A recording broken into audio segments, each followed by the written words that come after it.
রাজধানী ঢাকাসহ দেশের বিভিন্ন অঞ্চলে সকাল থেকেই কখনো ঝিরিঝিরি আবার কখনো মুষলধারে বৃষ্টি হচ্ছে।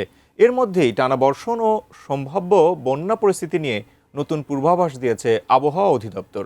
তাই প্রশ্ন, কতদিন চলবে এই বৃষ্টি আর কোন কোন এলাকায় ভারী বর্ষণের আশঙ্কা রয়েছে সবচেয়ে বেশি? বিস্তারিত জানাচ্ছেন এসআই রাজ। সকাল থেকেই রাজধানী ঢাকা সহ দেশের বিভিন্ন এলাকায় আকাশ ছিল মেঘলা, কখনো থেমে থেমে আবার কখনো ভারী বৃষ্টিতে জনজীবন হয়ে ওঠে ব্যাহত। অফিসগামী মানুষ থেকে শুরু করে শিক্ষার্থী সবাইকে ভোগান্তি পোহাতে হয়েছে। তবে এই বৃষ্টি এখনই থামছে না, বরং আগামী কয়েকদিনও সারা দেশে বৃষ্টিপাতের প্রবণতা অব্যাহত থাকতে পারে বলে জানিয়েছে আবহাওয়া অধিদপ্তর। আবহাওয়া অধিদপ্তরের সর্বশেষ পূর্বাভাস অনুযায়ী দেশের উত্তরাঞ্চলে মৌসুমী বায়ু সক্রিয় রয়েছে। এর প্রভাবে আগামী 5 দিন দেশের অধিকাংশ এলাকায় বৃষ্টি অথবা বজ্রসহ বৃষ্টির সম্ভাবনা রয়েছে। কোথাও কোথাও মাঝারি ধরনের ভারী থেকে অতি ভারী বর্ষণও হতে পারে।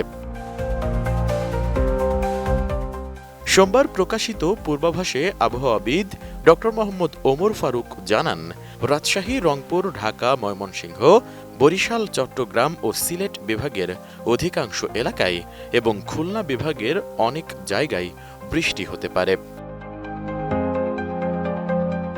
উন্নত মানের কাঁচামাল আরআইএল অ্যাঙ্গেল এন্ড চ্যানেল, এখন কাঠের দিন শেষ, আরআইএল এর বাংলাদেশ। মঙ্গলবারও পরিস্থিতির তেমন পরিবর্তনের সম্ভাবনা নেই। দেশের অধিকাংশ অঞ্চলে দমকা হাওয়ার সঙ্গে বৃষ্টি অথবা বজ্রসহ বৃষ্টি হতে পারে। একই সঙ্গে কোথাও কোথাও ভারী বর্ষণের আশঙ্কাও রয়েছে। এ সময় দিন ও রাতের তাপমাত্রা প্রায় অপরিবর্তিত থাকতে পারে। বুধবার এবং বৃহস্পতিবারও খুলনা, বরিশাল ও চট্টগ্রাম বিভাগে বৃষ্টির প্রবণতা বেশি থাকবে। পাশাপাশি রংপুর, রাজশাহী, ঢাকা, ময়মনসিংহ ও সিলেট বিভাগের অনেক এলাকাতেও বৃষ্টির সম্ভাবনা রয়েছে। একই সঙ্গে টানা বৃষ্টির কারণে নিম্নাঞ্চলে জলাবদ্ধতা এবং পাহাড়ি এলাকায় ভূমিধসের ঝুঁকি বাড়তে পারে বলে সতর্ক করছেন সংশ্লিষ্টরা। পাশাপাশি উজানের পানি এবং ভারী বৃষ্টির কারণে দেশের কয়েকটি নদ নদীর পানি বাড়ার সম্ভাবনাও রয়েছে। ফলে বন্যাপ্রবণ এলাকার বাসিন্দাদের পরিস্থিতির দিকে নজর রাখার পরামর্শ দেওয়া হচ্ছে।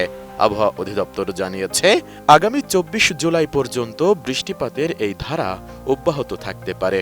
এমনকি 5 দিনের পরও বৃষ্টির প্রবণতা পুরোপুরি কমারও সম্ভাবনা নেই। সংস্থাটি আরও সতর্ক করে জানিয়েছে, এই অতি ভারী বর্ষণের ফলে ঢাকা মহানগরীর বিভিন্ন নিচু এলাকা এবং প্রধান সড়কগুলোতে সাময়িকভাবে তীব্র জলাবদ্ধতা তৈরি হতে পারে। ফলে অফিসগামী যাত্রী ও সাধারণ মানুষকে চলাচলে বাড়তি সতর্কতা অবলম্বনের পরামর্শ দেওয়া হয়েছে।